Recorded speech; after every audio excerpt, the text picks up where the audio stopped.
What's up everyone, this is Minnie coming at you with the start of a new series called How I Build It. So in this series, I'm going to go beyond my commander skills videos where I talk about what skills I take for different ships. I'm going to talk about how I build out the whole ship. We'll still cover commander skills, but it'll be a briefer overview, and if you want the full in-depth details on why I take what I take for commander skills, you'll have to go catch those videos. But I want to be able to talk about how I build these ships out for randoms, how I build them out if I would run them in competitive and such, to give you guys some help. And so the first ship we're going to do is the Georgia. Before we get in on the Georgia, quick reminder, don't forget, if you like the video, make sure to hit that button, and then also leave me comments telling me what you thought of it, and subscribe. So first thing with the Georgia we're going to talk about is we're going to talk about commander. Now on my Georgia I run Halsey. Advantage of Halsey, of course, is that if you get Confederate, it lowers your main battery reload time by 20%. And with the Georgia and its guns being the 457 millimeters, it is fairly easy to get Confederate, and it can make or break that difference later in the game. Additionally, getting double strikes, which is possible with your secondaries, lowers your ship's detectability another 10%, so this one really works out well on the Georgia. For the commander skills I take on the Georgia, I take Gun Feeder because the 75% switch time is very valuable to have.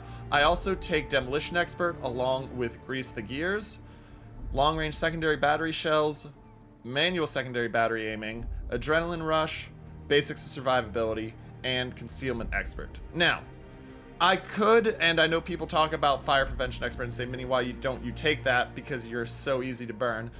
I debated taking that, but I didn't really want to remove basics of survivability and demolition expert to put on fire prevention expert. But there's an argument to be made for those if you want. You're not wrong either way. I do think you need to run this with Halsey though. Like I said, I use them because that 75% switch on Gun Feeder, which gives you a base time to switch of 6 seconds before adrenaline rush, is so valuable. And because you're constantly turning this thing, having the traverse speed at that 25% buff is very, very useful. Next up on the Georgia, let's talk about the equipment you should be putting in the upgrade slot.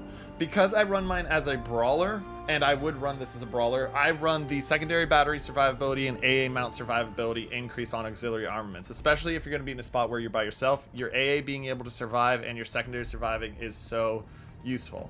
Slot 2, there's really nothing besides Engine Boost Mod 1 you should ever take. Yes, it costs coal, but this is so worth it. What it does is it increases your engine boost time by 30%. So Georgia's base engine boost time is 180 seconds. With this increase, it is now 234 seconds, which is 3 minutes 54 seconds, and there's an 85-second reload time. This basically means that for the entire battle, you're either speed boosting or waiting a minute and 15 seconds max until you can speed boost. And the speed boost is significant. This is a 15% speed boost, which means that this takes you from, if you're running flags like I do, this takes you from 34.7 knot maximum speed up to just under or about 40 knots with the speed boost. So 40 knot battleship running around the battlefield is so useful. In slot number 3, I take secondary battery modification number 1, gives me 20% longer firing range on my secondary battery, and also means that this version is 20% better, which comboed with the fact that when you have the manual firing control for secondary armaments, you can get up to a 65% better dispersion when that's maxed out. It's very useful.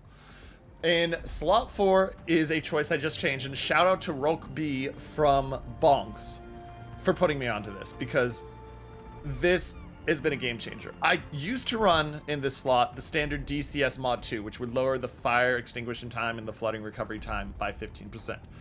But he told me to take prop mod, and this has been a game changer. 50% quicker accelerating time means that this thing, when you're going 40 knots, jukes like a cruiser. You can speed juke so easily shots when you're fighting. You can dodge torps. This thing has gotten me out of so many rough spots I've been in with the Georgia. It is amazing.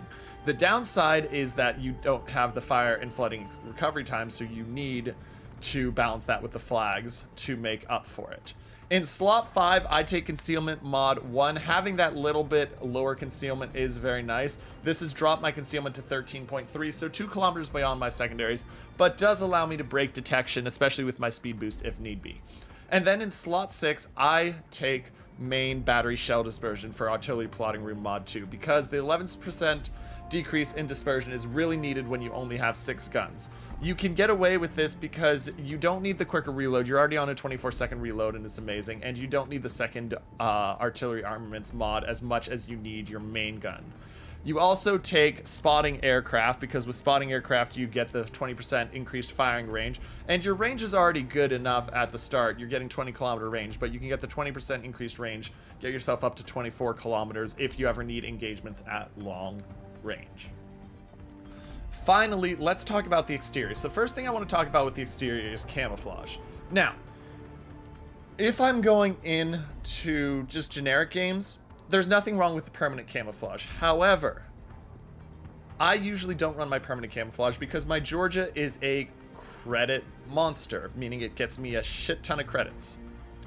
And what I can do with those credits is I can use them to buy other stuff. So I run other camos on it. Like right now I have silver on this. The silver camo gets me 100% XP per battle, 100% commander XP, 200% free XP. So it really builds in what I need. So while this one doesn't help with the credits, what this means is I'm getting usually about 10,000 regular XP on this and 20,000 on a good game, 20,000 free XP, which means that I can get, and even if it's lower, 10 to 15,000 free XP, still getting 20,000 plus commander XP a battle, plus 15 to 20,000 free XP I can put towards regrinding lines, etc., whatever I need. So it is definitely worth it. Now, last thing we want to talk about with the Georgia is signals. So in randoms, once again, I run my signals fully kitted out because I am building as much credits and free XP as I can. I run any special signals I ever have on this thing. I run any economic flags I ever have on this thing just to get me as much credits as possible on this.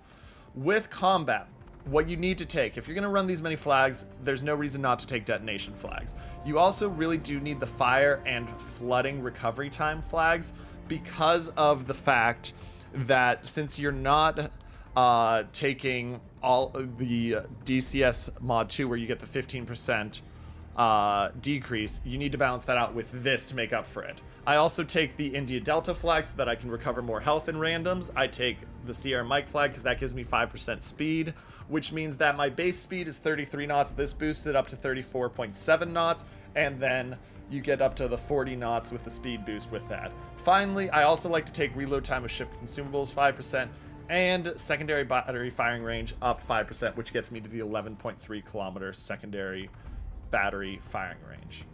Anyway, ladies and gentlemen, that's how I build my Georgia. If you like the video, don't forget to leave me a comment down below telling me what other ships I run that you would love to see me talk about how I build them out fully. And don't forget to subscribe to the channel. This is Minnie, signing off.